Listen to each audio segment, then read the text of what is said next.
Hoje a gente vai mergulhar, assim, num verdadeiro clássico, um livro que praticamente moldou o que a gente entende por desenvolvimento pessoal. A Lei do Triunfo, do Napoleão Hill. Uhum. A nossa fonte é o texto na íntegra. E o foco vai ser a primeiríssima lição. Aquele dizia que era o alicerce de tudo, sabe? Sim. E o contexto já é uma história por si só.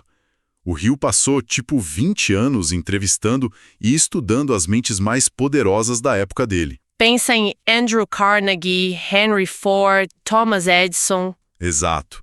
Ele queria sacar qual era o segredo, o padrão que conectava essa galera toda. E o que ele achou não foi sorte, não foi genialidade isolada. Foi um princípio. Um princípio que todos eles aplicavam.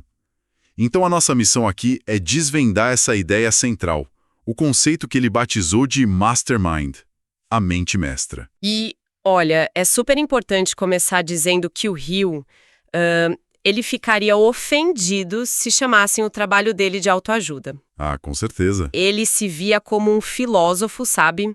Criando o que ele mesmo chamou de a primeira filosofia prática do triunfo americano. A proposta dele não era um monte de frase motivacional. Não era um sistema. Exato. Um sistema, um método para organizar conhecimento e poder. E isso já levanta a grande questão sobre esse livro hoje, né? Se ainda se aplica. Pois é, esses princípios que foram forjados lá na era do aço, das ferrovias, eles ainda têm relevância? Um mastermind com o Henry Ford parece bem diferente de, sei lá, um time de software trabalhando remoto em 3 continentes. Essa é a pergunta que a gente vai explorar. Exato, essa é a pergunta de $1 bilhão. Então vamos pelo começo. Antes mesmo de definir o que é o Mastermind, o Hill prepara o terreno falando sobre poder. Sim. E o ponto de partida dele é surpreendente. Ele argumenta que o poder de verdade não vem do conhecimento bruto, de ser uma enciclopédia ambulante, sabe? Não, vem da capacidade de influenciar outras pessoas a cooperar. E ele adiciona uma palavrinha-chave aí. Harmonia. Harmonia. Ele é obcecado por essa palavra no primeiro capítulo. Ele insiste que conhecimento que não está organizado, que não é aplicado de forma harmoniosa, É inútil. E o exemplo que ele usa é ótimo. é fantástico de tão simples. Ele fala de uma loja que simplesmente esmaga a concorrência. Não porque o preço é melhor ou porque tem produtos exclusivos. É por causa dos vendedores. Exatamente, porque os vendedores têm personalidades mais agradáveis. Ele tem uma frase que é cortante. O público tanto compra personalidades como mercadorias. Nossa, essa ideia é muito poderosa. Me faz pensar que, pro Hill, o gerente de uma equipe tinha que ser quase um químico, sabe? Misturando as personalidades certas para criar a reação certa. Isso. Em vez de só contratar pelo currículo, pelas habilidades técnicas. Ele está falando de algo que vai muito além de um bom atendimento, né? Muito além. É aqui que ele entra no conceito de química mental.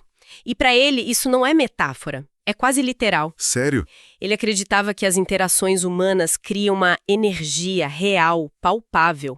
Um ambiente de conflito constante, seja no escritório ou em casa, não é só desagradável. Drena a pessoa. Ativamente drena a ambição, a energia vital da pessoa. A vitória para o Hill começa com a harmonização. Você precisa estar em sintonia com seu ambiente, com as pessoas-chave. Sem essa sintonia, o poder se dissipa. E esse é o alicerce perfeito para ele finalmente apresentar a grande ideia dele. Certo, o terreno está preparado. Então, o que é exatamente, na definição dele, um mastermind?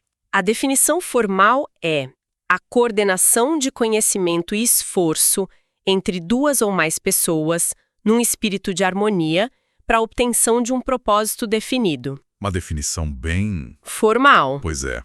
Mas ela não captura a força da ideia. A analogia que ele usa que faz a gente entender de verdade. Que é a da terceira mente. Isso.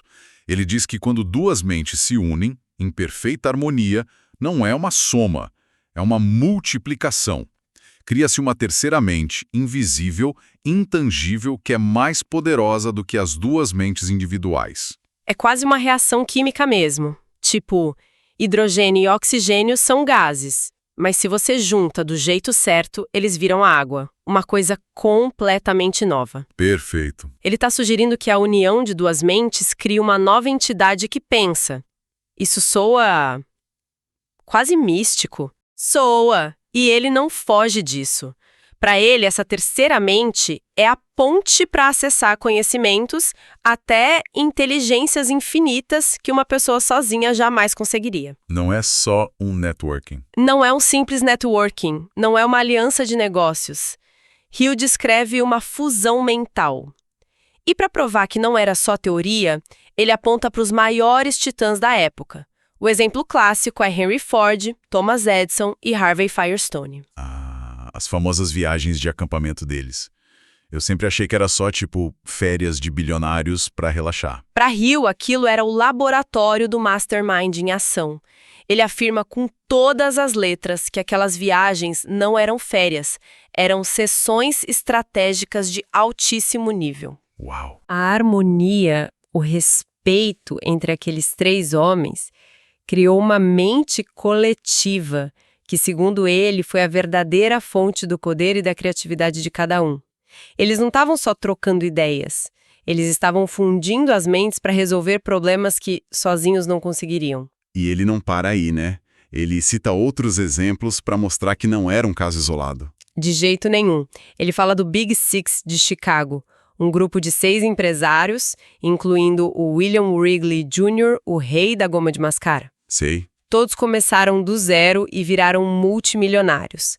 Hill entrevistou o Wrigley, que contou para ele que o segredo era que eles se encontravam direto e aprenderam a coordenar seus planos, suas mentes, em perfeita harmonia, ajudando um ao outro. Impressionante. Mas o exemplo mais chocante, talvez o mais difícil de visualizar, é o do Andrew Carnegie. Sim, esse me deixou confuso. Carnegie atribuiu toda a fortuna dele não ao próprio gênio, mas ao mastermind dele. Só que o grupo não era de 3, 6 pessoas. Eram cerca de 50 homens. 50! Isso é praticamente uma empresa. Como é que se mantém harmonia perfeita num grupo desse tamanho?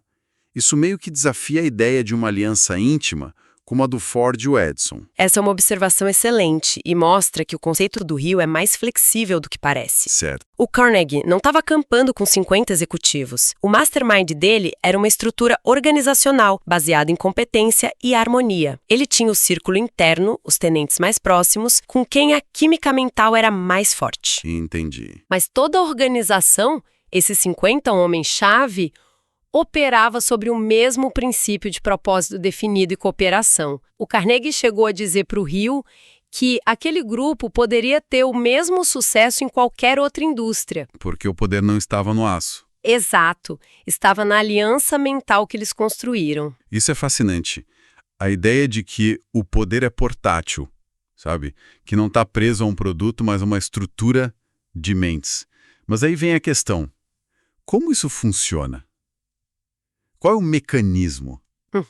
Porque química mental, terceiramente, ainda soa muito abstrato. Ele tenta explicar a ciência por trás disso? Ele tenta, e é aqui que a gente precisa olhar o livro com um olhar histórico, né? Ele mergulha na ciência do início do século XX para explicar o fenômeno. Fala sobre o éter, uma substância que achavam que preenchia o universo, fala de átomos, elétrons. E a teoria central é que o cérebro é o quê? Uma estação de rádio? Exatamente isso. Uma estação transmissora e receptora de pensamentos. Ele postula que os pensamentos são vibrações de energia que viajam por esse éter, igualzinho às ondas de rádio. Ok. Cada cérebro está o tempo todo emitindo e captando essas vibrações. Quando você pensa em algo, você está transmitindo aquilo para o universo, e quando duas mentes estão em harmonia... Elas se sintonizam na mesma frequência. Exato. Tá. A física dele está claramente ultrapassada. Ninguém mais acredita no éter. Então a gente deve descartar a ideia toda? De jeito nenhum. E é por isso que a obra dele dura tanto. Se você troca a física datada pela psicologia moderna, pela neurociência ou até pela linguagem de gestão, a metáfora continua incrivelmente poderosa. Certo. Pensa em sinergia, inteligência coletiva, fluxo de grupo. A ciência hoje estuda como o desempenho de uma equipe coesa pode ser muito maior que a soma das partes. O que o Hill chamou de sintonizar na mesma frequência, hoje a gente chamaria de alinhamento de visão e valores. Alinhamento total. A harmonia é o que elimina o ruído, a interferência e permite que a criatividade e a solução de problemas fluam sem atrito. Então, a ciência dele podia estar errada, mas a observação do fenômeno estava certa. E ele usa algum exemplo do contrário? Um grupo que tinha tudo para ser um mastermind, mas falhou por falta de harmonia? Sim, e é um exemplo em escala global. Ele cita a Liga das Nações, a precursora da ONU. Nossa! A ideia era grandiosa, uma aliança das maiores potências para garantir a paz, um mastermind planetário. Mas, segundo Hill, ela já nasceu fadada ao fracasso. Por quê? Porque não tinha um pingo de harmonia. Tinha suspeita, inveja, agendas conflitantes entre as nações. Era um grupo de mentes poderosas transmitindo em frequências totalmente diferentes. O resultado foi só estática e, no fim, o colapso. Certo. Então a gente entendeu a necessidade da harmonia e o poder do mastermind. Mas como se aplica isso? Como se canaliza essa energia toda para algo produtivo? Boa pergunta. Um grupo de amigos em harmonia perfeita pode passar horas conversando e não produzir nada. E é aí que ele introduz a primeira das 16 leis dele. É um leme que direciona o motor do mastermind. O poder da aliança só pode ser usado se houver um objetivo principal definido. Sem um destino claro. A energia se dispersa. Ele conta a história de um vendedor de amendoim torrado, um cara honesto, trabalhador, que se esforça todo dia. Mas o esforço dele é limitado por um objetivo minúsculo: vender amendoim na esquina. O mesmo esforço, a mesma energia, se fosse direcionada por um objetivo maior... Poderia construir uma fortuna. Exato. É a diferença entre estar ocupado e ser produtivo. Sim. E ele chega a quantificar o impacto da falta de um objetivo. Sim. E o número que ele dá é chocante. E a gente pode até discutir se tem um exagero retórico aí. Qual é o número? Hill afirma que a pesquisa dele com milhares de pessoas mostrou que 95% daqueles que ele classificava como fracassados estavam nessa categoria por um único motivo: não tinham um objetivo principal definido na vida. 95%. É um número brutal. Brutal. Mesmo que seja um exagero, a mensagem é poderosa. Ele não está dizendo que essas pessoas não trabalham duro. Ele está dizendo que o trabalho delas não tem um vetor, não aponta para lugar nenhum. Exatamente. A falta de direção é a forma mais comum de estagnação, e ele explica a psicologia por trás disso. Um propósito claro, definido, segundo Hill, magnetiza a mente. Como assim? Funciona como uma ordem para o seu subconsciente, que passa a buscar e a reconhecer ativamente as oportunidades, as pessoas, os recursos que você precisa para chegar lá. É como programar um algoritmo de busca para sua própria mente. De repente, você começa a ver as coisas que sempre estiveram ali. Mas que antes eram invisíveis porque não eram relevantes. Perfeito. E a analogia final dele para amarrar tudo é a do navio. E a perfeita também. Uma pessoa sem um objetivo é como um navio sem leme. Pode ter os motores mais potentes do mundo, queimar uma quantidade imensa de combustível, mas vai ficar girando em círculos no meio do oceano. Nunca vai chegar a porto algum. Essa é a conexão final que ele faz, e é brilhante. O Mastermind é o motor superpotente, a aliança que te dá a força que você não tem sozinho. Mas o objetivo principal definido é o leme e o mapa. Um não tem valor prático sem o outro. Ok, vamos recapitular o essencial. A primeira lição do Napoleon Hill é, na verdade, uma lição dupla, e a base de toda a filosofia dele. Primeiro, defina com clareza absoluta o que se quer da vida. Qual é o seu destino, o seu porto? Certo. Segundo, entenda que a jornada é complexa demais para ser feita por conta própria. É preciso criar uma aliança de mentes, um mastermind, baseado em confiança e, acima de tudo, em harmonia, para amplificar seu poder a um nível exponencial. Exato. E isso nos traz de volta àquela questão do começo e nos deixa com um pensamento final, assim, provocativo. Manda. O Hill construiu a filosofia dele observando titãs que ergueram impérios físicos, de aço, de carros, de eletricidade. A confiança deles foi construída no aperto de mão, nos acampamentos, em reuniões presenciais. Certo. Hoje, a gente vive no mundo digital. Alianças globais se formam com um clique. A provocação para quem nos ouve é: o que constitui um mastermind no século XXI? Um grupo de WhatsApp com especialistas? Uma comunidade no Slack? Ou será que aquela harmonia profunda, a tal química mental que o Hill descreve como essencial, ainda exige o contato humano direto? ainda exige o contato humano, a confiança, a vulnerabilidade que só se constroem longe das telas? É possível criar uma fusão de mentes de verdade através de pixels e fibra ótica? Essa é a pergunta que fica.